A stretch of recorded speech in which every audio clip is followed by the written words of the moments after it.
Let's see. Chat. Thank you, everyone. Okay, let us get started. Hi, everyone. My name is Dr. Darlene Mortel Edouard. I am the Director of Education for BRIC Foundation, and this panel is called Digital Badges and How to Use Them.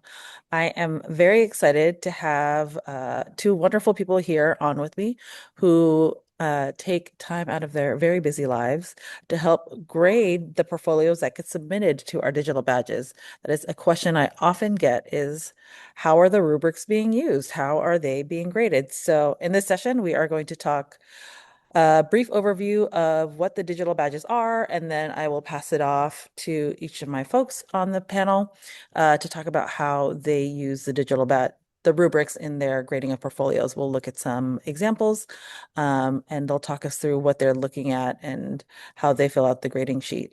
But before we get to all of that, I'd love for you both to introduce yourselves and let everyone in the room know who you are.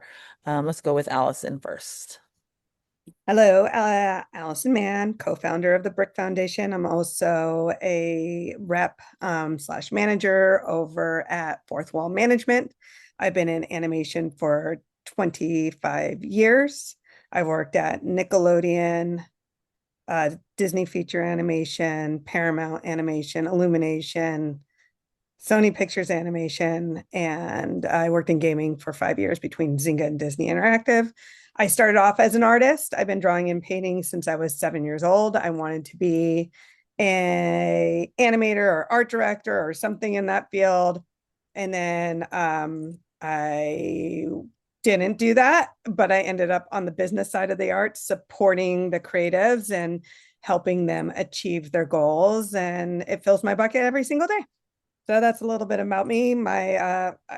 Maybe Sam, let's throw out like one wild thing about ourselves that maybe people don't know. So I used to rescue seals. I rescued seals for 3 years at the Marine Mammal Rescue Center in Sausalito. So when I got discouraged from my uh, wanting to go into animation by a specific someone, um, I decided, okay, maybe I'll be the next Jacques Cousteau and like do documentary filmmaking and marine biology. And then I went on a boat and that killed that dream. I can't go on boats. I get super seasick. But I still love seals and that was a really fun job and I learned a lot. Seals don't talk back to you. So it was a pretty wonderful job. Anyway, to you, my love, my Sam. Hi, everybody. I'm Sam Goff. My pronouns are she, her. I am also a talent manager with Sweater LA. Allison Mann taught me everything I know. And I got to being a manager by way of being a recruiter with Netflix. And before that, I was working in production at DreamWorks. Similar to Allison, I started out as an artist. That's what my degree is in. That's what I thought I was going to be doing until I kind of took this leap of faith to go into the artist support world. And I really find that this is where my passion is. This is what I want to be doing, and my superpower is being able to speak business and speak artist and then translate that for people so that they can understand the other side. I also am an educator, so I teach currently at Cal State.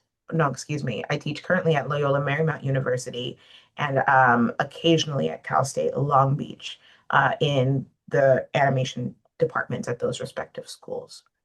My fun fact is that I am also a semi-professional taiko drum player. Taiko is traditional Japanese drums. They're about the size of a wine barrel and are very, very loud. I've been playing since I was in high school, but I joined this semi-professional, and I only say semi because it's not my full-time gig. But I joined that in 2015. So I've been playing this style of music and this instrument for over 20 years. Awesome.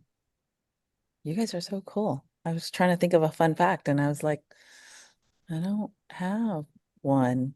Yes, you do. Come on. Do I? Off the top of my Yeah. head. Yes. Um, I was a I was a trained dancer. So I took Oh, 13 years of ballet, 5 years of tap, 6 years of jazz, and danced hip hop along the way. I love it. Thank I you. love that. I did And not know now, that. and now I do all the embarrassing dances for my 8-year-old. So That that is is, where I live. I live to embarrass my children as yes. well. Mhm. Okay, so let's go through a quick overview of what digital badges are. I am going to share a presentation and hopefully it works properly because if you know me, you know that I am not the technologically advanced one in all of my friends. Let me see. Okay. Can everybody see the screen? Are you all looking at the Yes, screen? it's starting to share. It has not shared. There we Okay. go. Oh, look. Okay, here we go. Nope. There we go. So this was us, about Yep, us. Cool. we did it. Okay. We did that. Okay, so BRIC digital badges. So our digital badges are entertainment industry skill certification. They show those who see them on your LinkedIn or your professional websites that your portfolios have been reviewed and awarded by industry recruiters, such as Alison and Sam Goff, who we have here on this panel. This shows that you have job ready skills, that you're able to showcase your work in a portfolio on resumes. Um, we have a couple that are fundamental skills, such as character design and posing, life drawing and anatomy and perspective, mood, color, and lighting. And those are really the baseline skills that every artist should have when they're submitting their portfolios. And then we have more basic technical skills. So these are where our digital badges get a little more specialized. So, for example, my favorite one is I didn't know that being a prop and vehicle design was a specialty. Like there is someone who specializes in drawing props and vehicles. I myself am in children's animation and I cannot draw for anything, but I write. And so I do a lot of character development and story development. So my jam would be the writing and storytelling badge.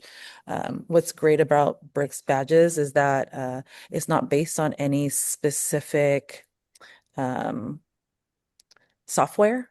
But it's really about your skill as an artist. If you're here as a teacher, it's about what you're teaching your students, the skills you're teaching your students. So whether you're using Adobe, Blender, Maya, or Unreal Engine, it's about what they're able to create and their artistic abilities. So that's what makes our certification really special.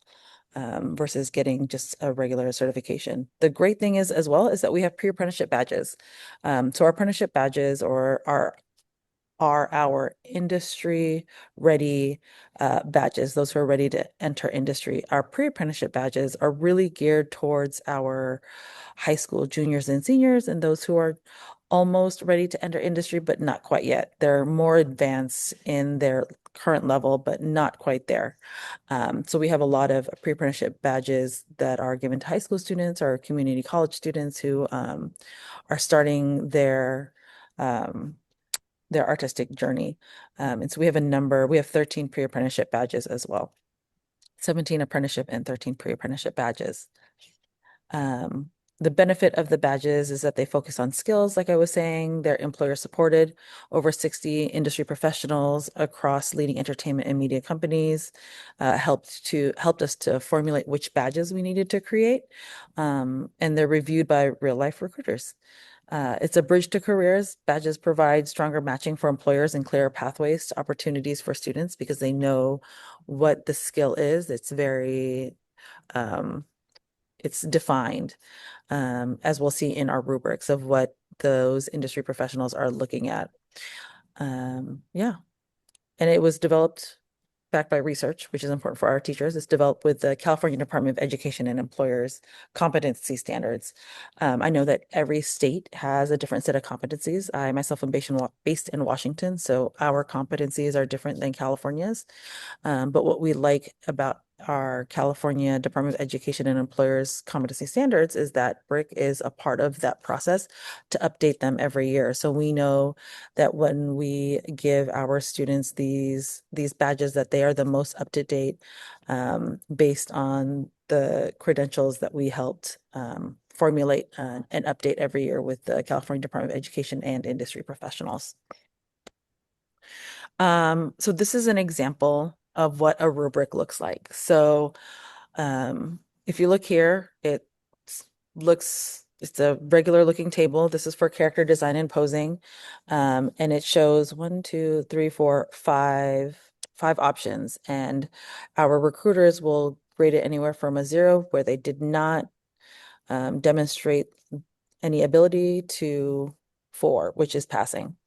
Um, and our recruiters will be able to go through the portfolio and look at these requirements and sort of figure out what they're looking at. So for this first one, I'm going to throw it to you, Allison. I'm going to show some examples of past portfolios that we got permission to share. And I'd love for you to talk about what you see, what you're looking at, and what you're trying to examine when you're going through to try and grade for the portfolio. Absolutely. And like I would say, what did we say is passing? So we say like you get a badge if you get what, seven, is it 75%, 70%, 75%. 75%? Yeah. Yeah, Yeah. 75%. So you don't Mhm. have to be perfect, but 75% will get you a passing badge, passing grade to get a badge. Mhm.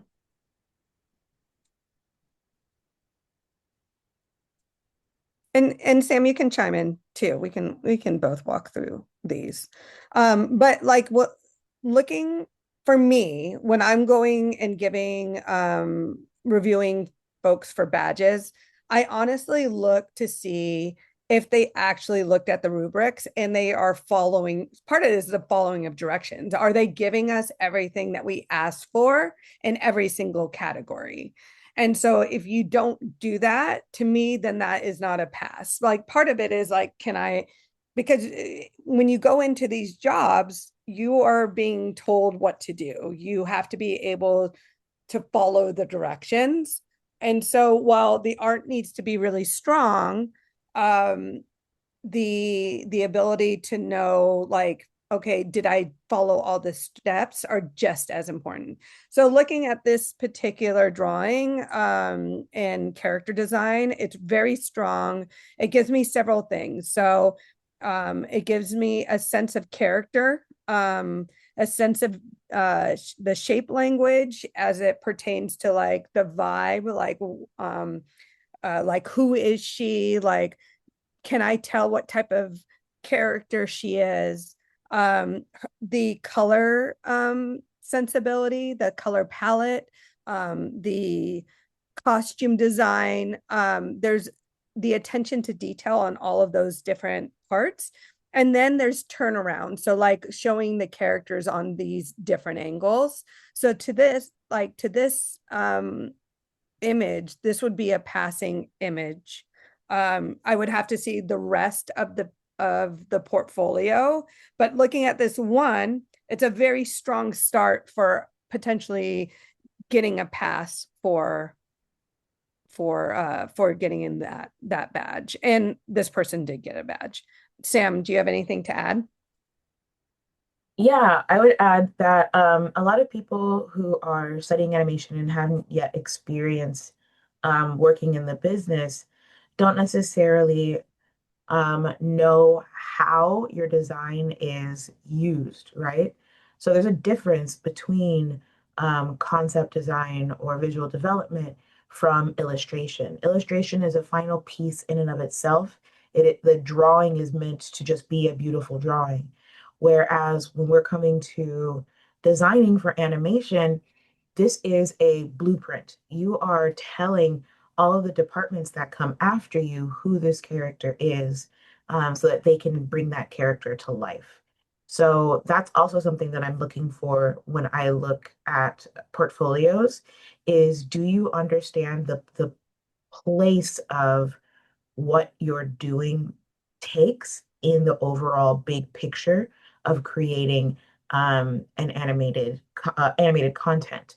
And so for this one, um, I see that we have these really dynamic poses, but what really catches my attention and tells me that this person is thinking about how this character is used are these little thumbnails in the bottom right corner, where we see these action poses that explain and explore how the long sleeves are utilized and how the special effects, the water effects come from that. Like that is really it's I mean it's just cool to see, but that is really informative. That is telling me something. That is useful information for animators and compositors and FX artists down the road.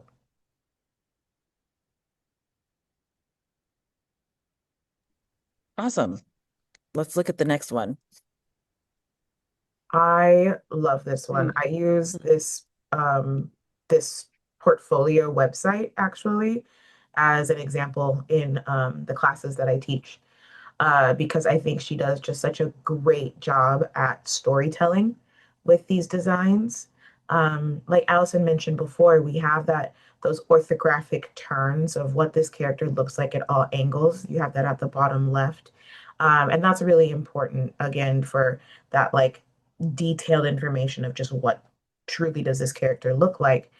But what I really love are these exploration drawings of the different characters from this same project because I can start to understand who they are. It's not just like, oh, here's a fun drawing, but it is giving me ideas of their personality. The choices that the artist made in like what to showcase is telling a story. So I know nothing about this, the actual like plot or story behind this. I've purposefully never asked the artist, but I look at it and I see this little girl. She seems like very adventurous, maybe rambunctious, a tomboy that's probably getting into trouble, but she doesn't mean to. She's just really excited. And I get that just from these images. And then the older woman, she looks like the neighborhood bird lady. Maybe she is like really sweet but a little strange and the kids kind of avoid her, but she's like a thing not a thing, a like institution in the neighborhood. And then the boy at the bottom, he seems like neighborhood teenager who has just some deep anxiety. And maybe he's supposed to be watching the top right, top left girl, and she gets disappeared somewhere off on an adventure, and he's like, "Oh crap, I have to find her." And he's like dripping with anxiety. Um, and all of that is just the story that I have picked up from interpreting these images and these images alone. So I really love how effective this artist has been able to bring storytelling into design. I totally agree with you, Sam. Like all of those totally showcase all that ability. For me, I love the cohesiveness of it as well. The ability to showcase different types of shape language that all kind of live in the same world as well, I think is they do a really good job. The other thing is like the translation. Could it be a 2D? Could it be CG? Like it could totally translate into different mediums, which is really cool. Even like stop motion, I could see like the ability to take these drawings and move them into different mediums, which is really cool. I appreciate the turnarounds, the movement and the line and the weights that they add. There's just a lot of movement and personality within there, which gives me a lot of information. And this would be an example of another passing for getting a badge. Well, I just want to ask a quick question Yeah. for those of like me who don't draw. What is a turnaround? Like what does that mean? It's it's showing the characters from all angles of that character. So the girl at the bottom, that would be the turnaround. Perfect. And so is that's an important part of like submitting the portfolio is that turnaround piece? Want to make sure Yes. that the students have that when they submit. Okay. Hmm. All right, let's take a look at what's next. All right, so this next one is for storyboarding. So different than character design and posing, but I'd love to hear as we just sort of stare at this one, like what of these corresponding descriptions are the most important, or like is there one that's more important than others? What are you looking for generally when you're looking at this rubric and you're getting a storyboarding portfolio? I actually just finished reviewing a big batch of these, and I found as I was going through that the thing that I was like looking at most consistently, excuse me, it was composition, and like the framing of shots and acting. Like those are the two that I think create the most powerful storytelling through storyboards. And then the others are kind of more technical pieces that you have to keep in mind. Um, as like part of your fundamentals, but on the creative part, those are the two that I think stand out. And for me, like I 100% agree with Sam. Like that's what I look for. But I also want to make sure you understand the fundamentals and terms. Like I want to know that you have done like studying on cinematography and you've read books like Shot by Shot or Story by Disney. I think, I there's a lot of blueprints out there that already exist, whether it's for biz dev or storyboard. Unlike in my day where the internet wasn't what it was, like nowadays you can reverse engineer what the expectations are to get into the industry. So if you're like, I want to work at Pixar, so go look at the most recent movie Hoppers, look at all the story artists, and then go look at their portfolios online and look at like how they frame their boards, like what, like how they move their cameras. Do they like, how do they set up like their different shots and compositions and how dynamic they are, like how do they express the storytelling through their boards. That is a blueprint for you. So to me it like if somebody isn't following that, like to me they haven't done like enough educating of themselves and observed exactly what it takes to get in. And again, I that's a little bit of like what I expect because this industry is hard to get into. And but I always call it going beyond the school assignment. Like how are you going above and beyond to get into this industry and showcase that you're in it to win it? And so making sure you have all those pieces in there are really important. And by observing what it takes to get in helps on those on us when we're reviewing. Yeah, what I like about this one too is that part of the submissions is the thumbnail breakdown, but that they can also submit an animatic, so sort of a video format. So let's see if this plays. All right, can everybody see it? Yes. Mm-hmm.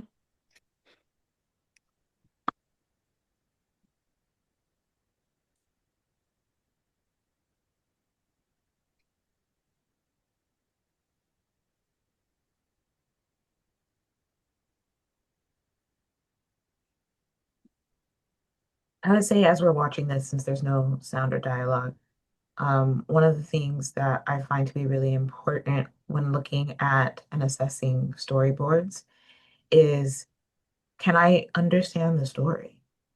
Some people who are still learning or not yet advanced in their storytelling might not have enough drawings or poses or actions for the boards to just stand on their own, and they require you to like explain what's happening.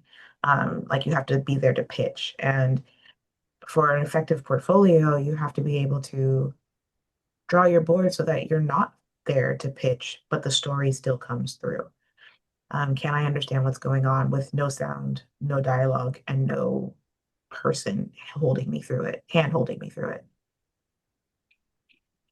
I agree. And like this translates to industry. There are several studios where you don't get to pitch your boards and they have to be able to stand on their own. So this isn't just like us being like harsh on like how to get like what we expect for badges, but we have to in good faith know that your boards, like you have the ability to communicate your storytelling through your drawings because that's what's expected when you go get a full-time job in the industry.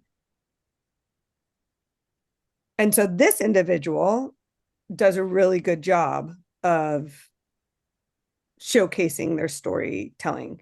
I will also say like animatics are great, but if you're not like your strength isn't timing things out, then let us click through the boards.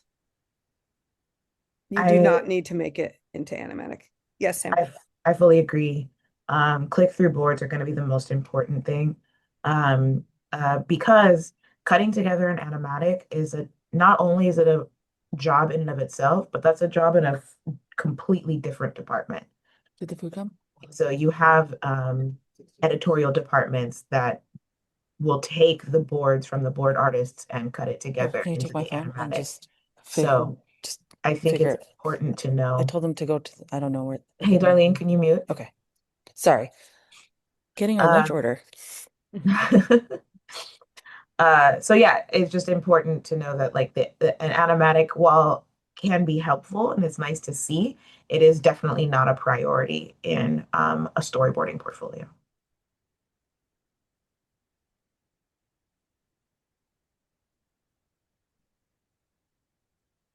Great. Let me see if I can get to the next slide. Nope, it keeps making me go through. There we go. Okay. So this next one we're going to look at is Viz Dev or visual development and concept art. I'd love for you all to sort of explain what visual development and concept art is, and then same question, like what are you looking at? What do you, when you're using this rubric, what are you trying to figure out when you're looking at someone who's submitting for a Viz Dev or concept art badge? Yeah, so as I was alluding to before, visual development is one of the very first departments that is activated in the conveyor belt that is a production pipeline. And you, as a visual development or a concept artist, you're setting the standard of what this show looks like, what this movie looks like. And so it's not just about having a final image that is really appealing. It is about giving as much detailed information as you can so that all of the departments that come after you, of which there are many, have the information that they need in order to bring these characters, these environments to life. Yeah, and for me, when I'm looking, I look for several things. Your ability to tell a story through the lighting choices that you make, your color palettes that you choose, and then also the shape language and character design that you put in. So if all of them, all those pieces are working together, like to me, that's a win. But if you're missing some of those pieces throughout, and you're not checking off the box of each one of those foundations, the style, the composition, the technical ability, the storytelling. If you're missing those, like to me, this is where all those pieces all come together. So for me, that's what I look for. Awesome. Let's look at some art. Let's do it. All right. So how You about want to this start, Sam? piece? Sam, you want to start? No, go ahead. I've Okay. just talked a lot. Yeah. So what I love about this is so let's start with the big finished Viz Dev piece. Um, there is a lot of storytelling going on. I get a sense of what's happening. It showcases where my eye needs to go as far as the highest points of light. Um, the color styling is really strong and it's very stylized. And then you have these um, grayscale painting and blocking on the left hand side. And that gives me additional kind of story beats that go with the VizDev to support kind of that main picture that is finalized. But I think overall it does a really good job of setting a really good story in motion. And I get a sense of like the vibe that they're portraying. Yeah, fully agree. This person's strength, in my opinion, is really in composition.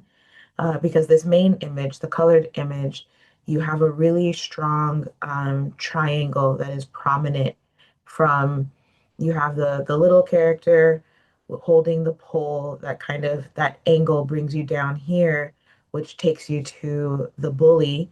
And so you kind of go up on this bully, and then his eye line directs you right back to the other character. And so you are kind of stuck in this this loop of interest and intrigue that is the focal point of what the story that is being told.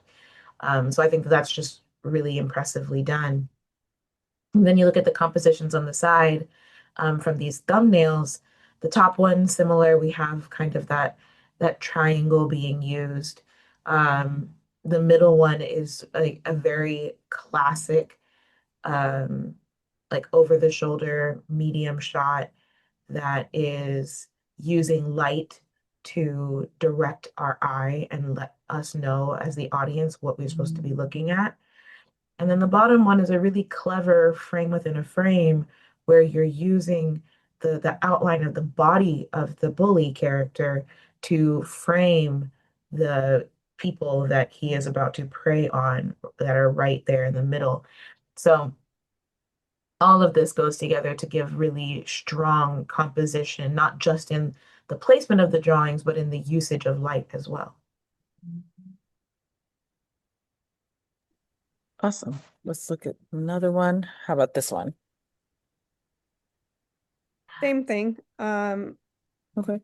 I think, the lighting choices that they use, um, it's a completely different vibe, right? You have the color palette's much more muted, but I think it still gives you a sensibility of like the tone, if it is like a frame of a movie, like what, like if I can imagine like what that movie will be, it again gives you a sense of like what might be going on between the two characters and maybe their journey, where it's located, and so I think using the light, using the composition to kind of frame all of those, they do a really strong job. And then I like how the frames on the left is kind of like showing me like the progression of how they're blocking the shapes and the composition together to get that final image on the right. Nothing to add. Awesome. Okay. So I wanted to we're we're sort of done looking at all the art, but I wanted to talk about submission requirements. So for like the first one, we were talking about character design and posing. An earner with this credential demonstrates an understanding of how to tell a story through characters. They're able to further the storytelling process by developing the look, personality, and feel of the characters, as Allison and Sam both talked about with those first images we looked at. For our apprenticeship and pre-apprenticeship badges, the requirements for the portfolio are slightly different. Because our apprenticeship badges are for those who are ready to enter industry, they have to submit more items. So, for example, apprenticeship badge for this one has to design 2 to 3 character turnarounds, 6 points, and 1 quadruped design, including a range of character body types and costuming, expressions for at least 1 character, and then you could add a mouth chart as well.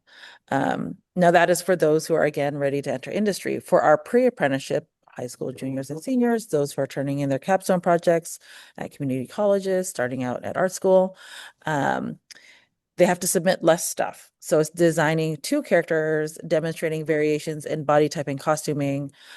For at least one of the characters, include a 4 point turnaround. So it's less of a turnaround, less of a character design, but also include a minimum of 4 expressions for at least one of the characters they're submitting. So there's a difference, right? For we know that those who are in the pre-apprenticeship programs aren't necessarily ready to enter industry. So this is really for us to get our industry professionals to give our students feedback. And what is great about our badges is both Allison and Sam, when they review portfolios, give detailed feedback back to the students about what they did well, but also what they need to improve so that the next time they submit their portfolios, they're able to get a passing grade. Also, for those Um, that don't know, a quadruped is an animal. yes. I had to look that up. I was like, a quadruped, four legs, and then that totally makes sense. Mm. So we talked about the rubrics a little bit already. Um, and so I wanted to talk about how teachers can use these rubrics for their classrooms, right? So we've heard how Allison and Sam review using these rubrics. And a question I get often from our teachers is, how do I use it in your classroom? We at BRIC and Allison and Sam, I am not an expert in teaching. Sam teaches animation, so she is an expert. Allison is an expert in reviewing. But we at BRIC aren't going to tell teachers how to teach your students. You know your students best and how to create the curriculum and to teach them the art they need to submit these badges. And so we really look at these rubrics, and they are free on the brickfoundation.org website. If you go to our digital badges, all of our rubrics are free so that you are able to access them and use them as supplemental tools. So we really want to give this information as soon as possible to our teachers who want to implement digital badges into their programs, um, so that you know what is being graded, what the recruiters are looking at, so that you can incorporate that into your teaching. So, for example, going back to the submission requirements, maybe for your students, you want them to submit for character design and posing, but you see that you're not spending enough time on the turnarounds, right? So you look at the submission requirements and you look at the rubric, and you supplement your current curriculum by adding um, more time to review to do turnarounds, to do the quadruped um, designs. And so I can't tell you how to do that, but I'm giving you the information you need so that you can use these rubrics as supplemental in your classrooms to continue to get your students in the best position available possible to earn the badges. Um, and before we open it for questions and answers, I wanted to ask both of our panelists, like, what are some tips and best practices you want to give to the teachers or students in the room, or even to the rising professionals who may be interested in submitting for a digital badge? One of the most important things that I preach when I teach students how to build a portfolio is what I call the 10-30-60 rule, which is you have 10 seconds to get my attention, 30 seconds to prove to me, in this case, the recruiter, that you can do the job, and then 60 seconds to prove to the hiring manager that you can do the job. And Allison can confirm, having also been a recruiter, that these numbers are not an exaggeration. We go really fast. We have to. We have a lot of portfolios to review, but also as professionals, we are able to assess that we like can tell that quickly.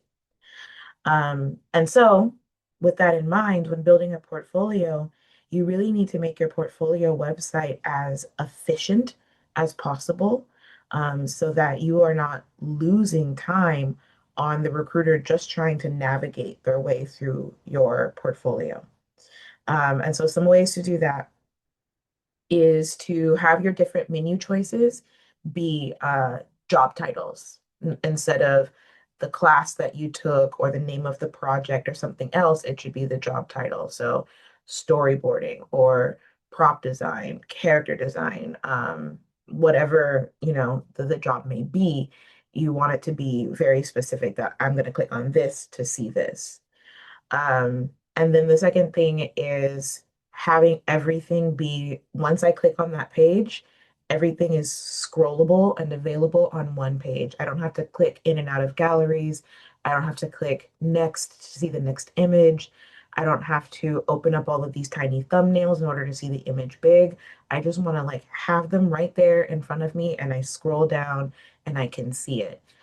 So reducing that amount of clicks means that there is more time that I have of the 10 or 30 seconds that you get with me for me to actually see your work and make a decision. So yeah, when building a portfolio, efficiency is key.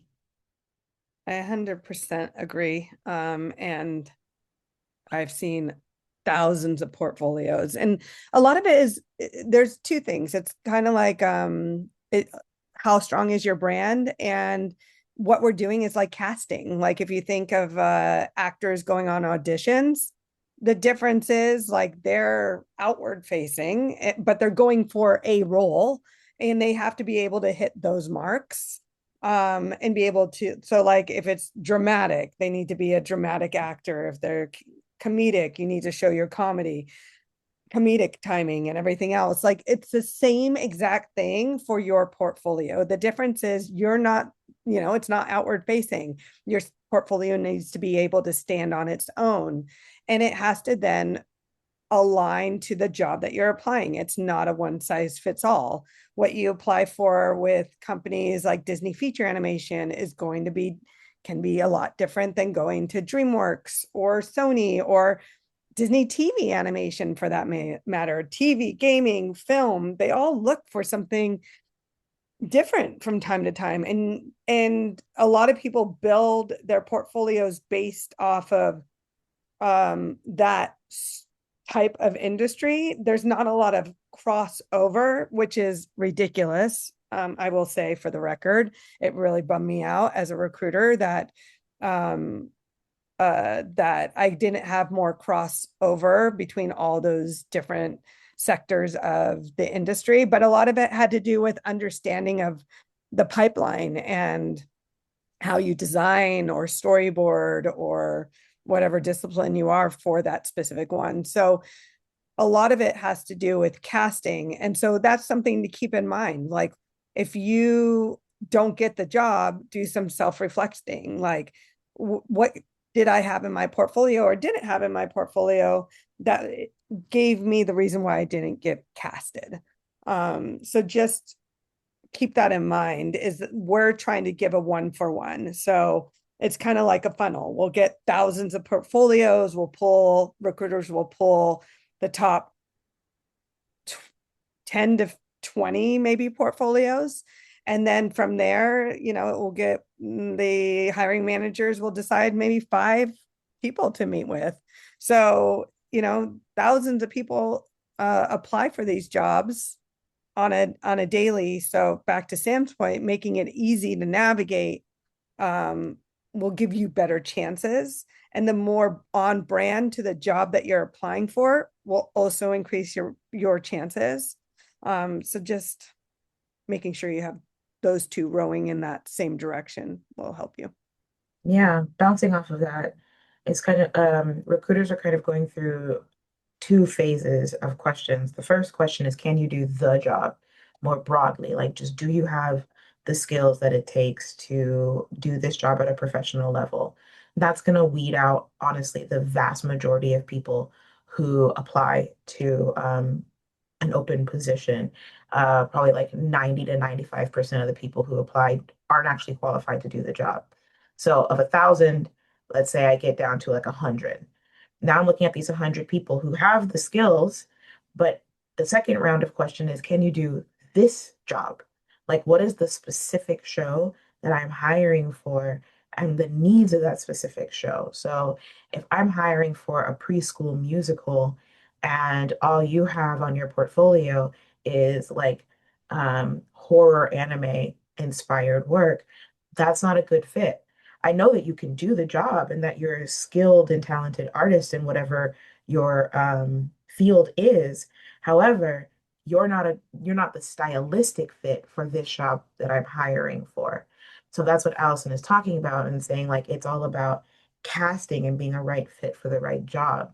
And so you have to kind of know yourself, know what you can do, so that you're applying to the places that are more closely aligned with what you can do, or you're developing multiple styles so that you can do and demonstrate that you can do well the preschool musical as well as the horror anime. And you're like, my portfolio has both. The only thing to be afraid or to be wary of is that you do not want to be a jack of all trades, master of none. Don't spread yourself too thin trying to be able to do everything, because that's just going to dilute the quality of everything. Awesome. Um, that was great. Thanks, you two. I'm going to move on to the question and answer portion. We had a question. So if you have questions, put them in the Q&A chat. We had a question from one of the audience members. Are these badges exclusively for students, or is there a tier for educators to access for PD and clock hours, or even just to test and develop our own skills? I can answer that. The badges aren't for just for students. It's really for anyone who is creative, a rising creative, whether you're a teacher or a student. So we do encourage our teachers if they want to earn a badge to submit. Um, there isn't a way to get it for PD clock hours, unfortunately, because it's something where the rules and regulations around how clock hours work prevent us from allowing that. But because they are industry certified, they are Perkins funding eligible. Um, and depending on the requirements of your state. So our badges are often in California, and we're starting to have them be in Washington State, where our newest apprenticeship is has been registered as well. Um, so that was the one question I have. I don't see any other questions in the Q&A. So I have a question for you too. Oh, one came in.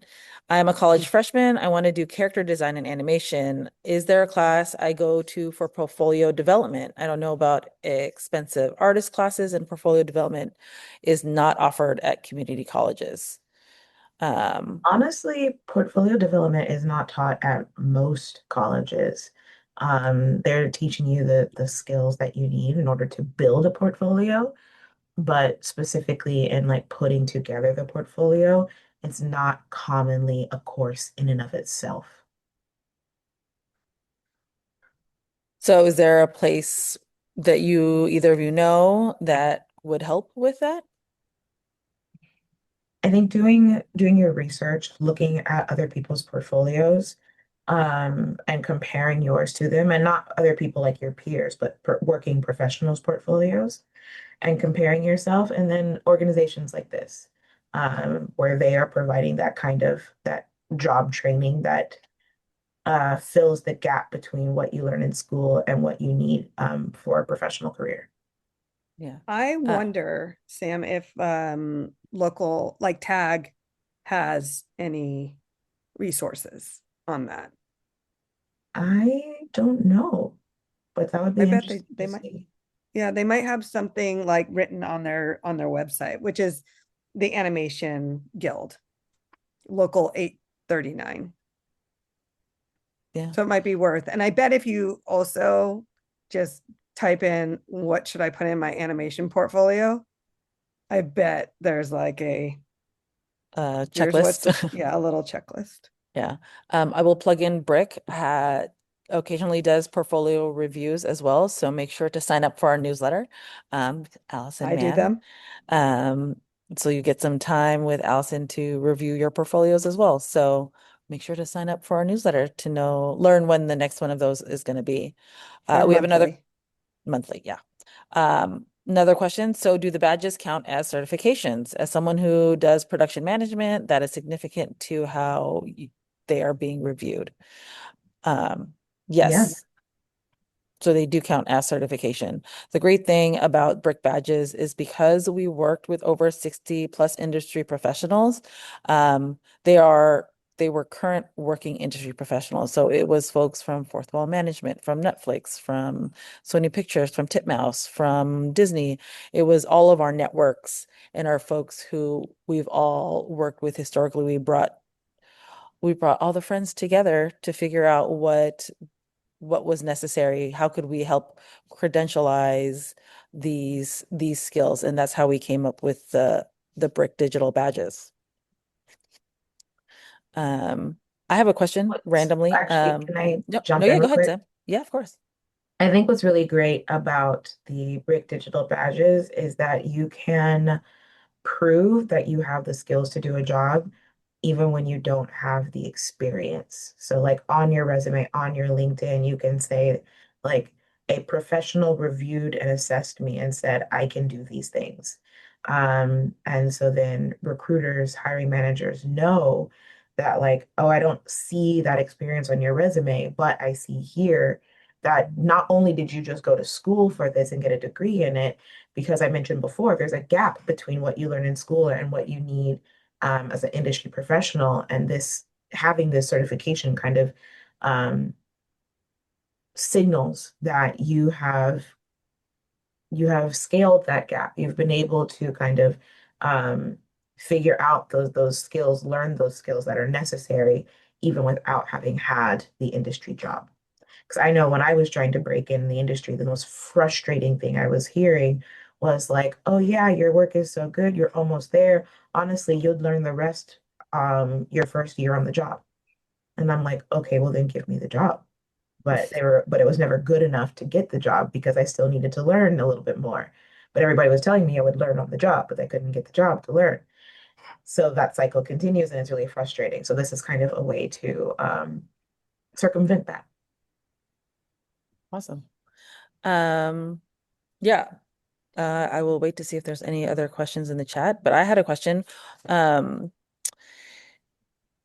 has there ever been a portfolio that you either of you have reviewed that surprised you, like in a good or bad way? Like when you're reviewing portfolios, um, can you give an example of one without, giving up too much too much of the information, like that really surprised you, in a good or bad way? For digital badging ones or Yeah, gen yeah, digital badging ones. I just reviewed a pre-apprentice one, and normally uh, they haven't been able to hit the marks, simply a lot of times by following the directions. And this individual did that. And I think this is after like reviewing maybe 20.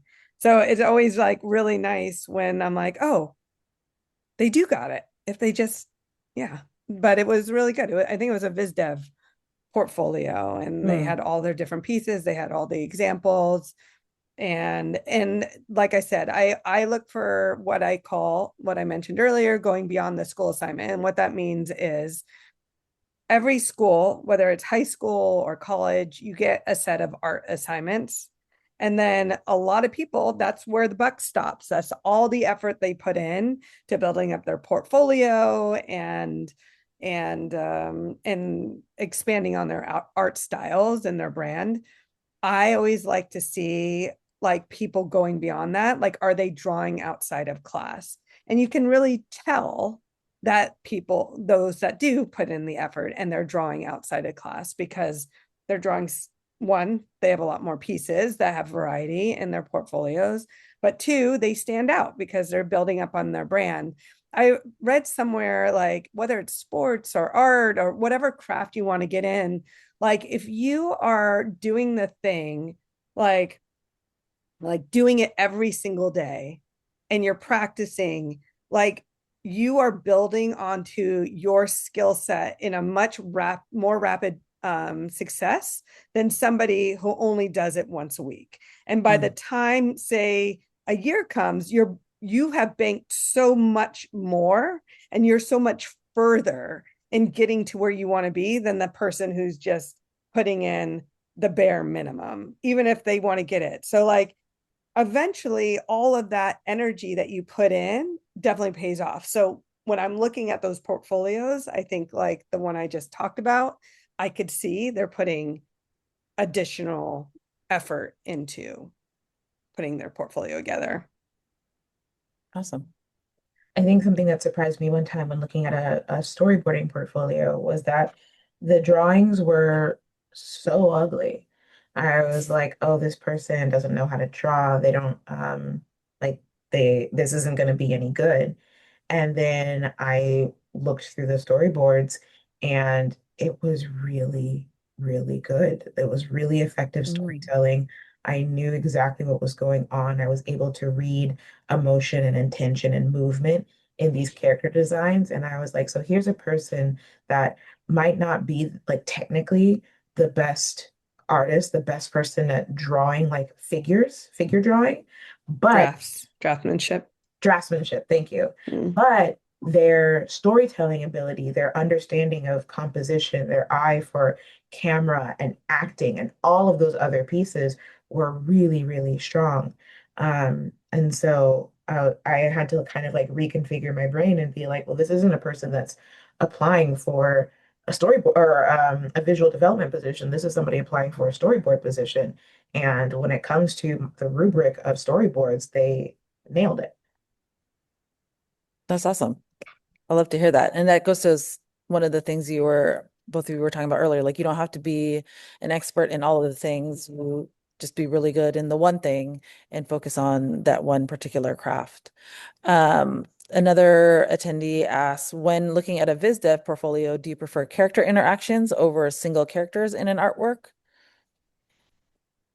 No.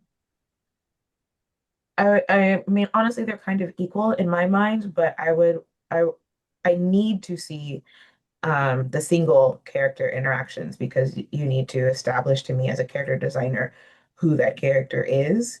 And then the interactive kind of tells me more about the story and what their relationship is. Um, so I would say that the single characters are going to be the single character shots are going to be more important, but both are important. Just like what we kind of gave examples of at the top of the hour. Yep. Okay. And you both sort of talked about it, but what separates a portfolio that just meets the standards, right? Like they've met it, they're about to get 75%, they're gonna pass, from one that like is a standout. Like what takes it from just meeting and just getting there to being, oh, I want to actually recruit this person now. So the requirements for the badge, you only have to submit, so many pieces. Um, And to be frank, that amount of pieces is actually quite small for like an actual professional portfolio. So I think somebody that's not just doing the bare minimum and is like, I'm required to give you four characters, here's four characters, and instead was like, I designed a character lineup for three different concept IP that I have. And so here are all of those characters in three different shows with three different aesthetics to them. That's gonna be what really like tells me, oh, okay, this person is not just competent but ready. Because you're going above and beyond and you're showing me your full breadth of work, what you can do, rather than just like, okay, here's what you asked for. Can I get my badge, please? Mm. I would also add that appeal. I look for like not only do you have the things, but is it good? Like, is it appealing? Do you understand color theory? Do you understand how shapes work?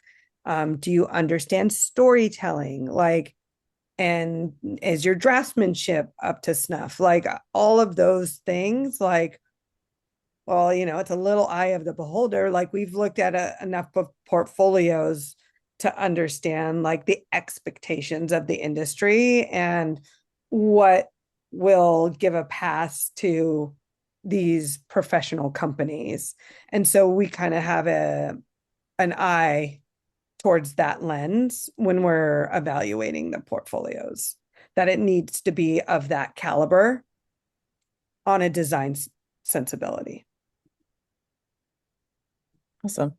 I don't see any other questions. So the last question I'm going to ask is if you could give our teachers, students, rising creatives, one piece of advice before they submit their portfolios, what would it be?